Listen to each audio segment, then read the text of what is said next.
Good morning, Sonor family. Jules here. It's Monday morning somewhere. Not here just yet. As I'm recording this, it's Sunday, about 7-ish, I think. 7:17 p.m.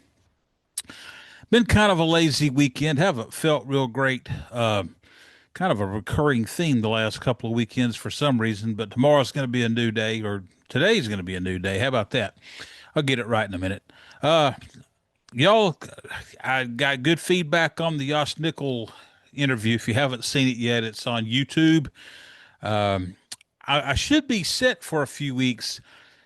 I've kind of been dragging my feet on some stuff. I was supposed to do the video where I compared different hoops on.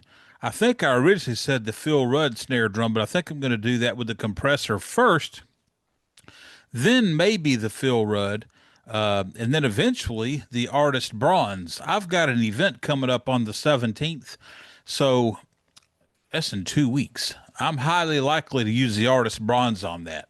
So may have some video and audio and all that for you soon on that snare drum. Anyway, back to the interview thing. I got one. I got a couple that I've got to do post on, and one's going to be a piece of cake. One we talked incessantly. This is another one of those 2.5 hour conversations that I'm going to be lucky to find 25 or 30 minutes of it that I can talk or that I can make public. It's fun doing the interviews, and these days when I do them, unlike when I did the first few, which I mean, I already knew Todd, so that was a little bit of a different matter anyway. But we get done chatting, and I almost feel like they're a buddy now, and I'm enjoying that level of interaction, and I think it shines through in the finished product, even with the stuff cut out. My part of the yapping back and forth and all, I cut out the majority of that. I know I've told y'all that over and over, so I'm gonna try to give y'all some new insight into these things. But so I got two in post. I've got one. I'm still waiting on approval for. Lamar Carter is or was in Europe. Waiting on him to have a few minutes to watch his video to give me the thumbs up. I can't think of anything in there he's gonna want edited. It was, once you weed out all the obvious stuff, it was pretty clean from there. Um, there was no negative comments against another company or anything, but sometimes the guys are sensitive to that. They don't want it to look like they're slamming anybody or anything. Um, and I had one guy a while back. I'm not going to tell you who, but twice DW came up. Once, he simply said he didn't like the sound of DW.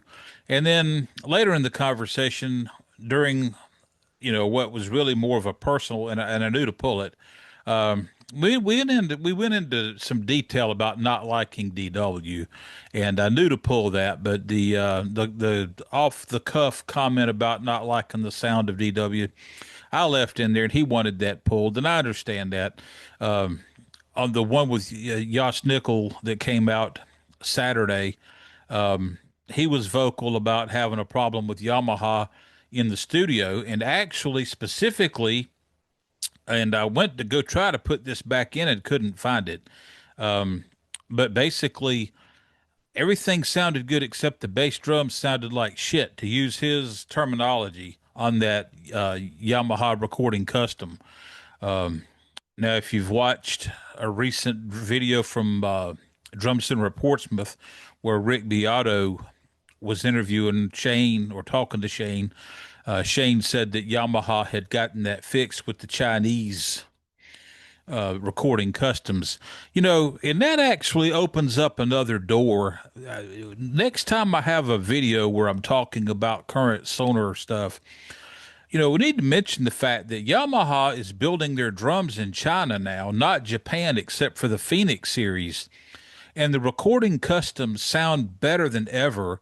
And when I was working for Drum Center of Portsmouth, they were doing a review of a black set of recording customs, and I asked one of the guys about it, and they said that the quality from China on that drum set was as good or better, kind of lean more towards better. the way their inflections in their voice were, than Japan. So, you know, I think it's time to move past this whole international production manufacturing type thing. Just kind of move past that and get over that. It's the current reality is probably never going to go away for a number of reasons. But anyway, I'm not going to harp on that this morning. But back to interviews again. Um, I got something coming up. I got a big one.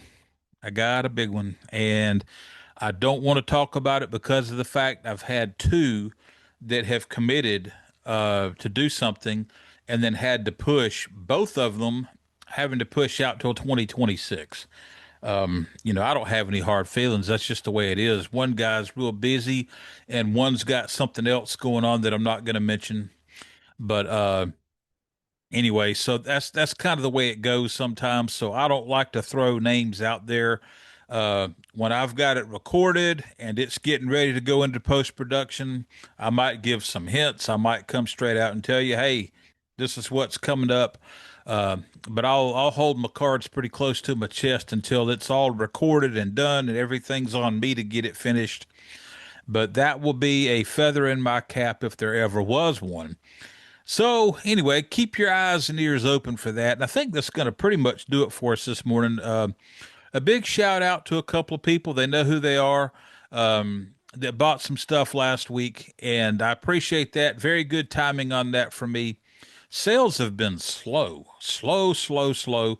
I've dropped prices on Reverb in addition to doing sales on top of that. And stuff's just not moving. And no matter how hungry I get, and if you look at me and feel like I'm hungry, uh, might need to take a closer look at that screen there. Of course, the camera does add 110 pounds, but even without that, I'm still looking kind of bloated these days. Anyhow, so anyway, a couple of guys come in and saved the day, and I appreciate that very much. Anyway, got more gear to get worked up and out and looking for some changes, looking for some things to change career wise and all that. I've also got a few things I'm working on the side again that I'm not going to mention, but just keep your fingers crossed. Some of this is Sonor related. And I got something I'm trying to hammer out. We'll see how that goes. And if it does, you will know about it soon, or about as soon as I do. Anyway, y'all, I think we got good things going on here, and I think we got a lot to look forward to in the coming months. Here with the Sonor brand, and in general, just hang in there with us, and we will see how things go. And I will talk to you soon. Thank you.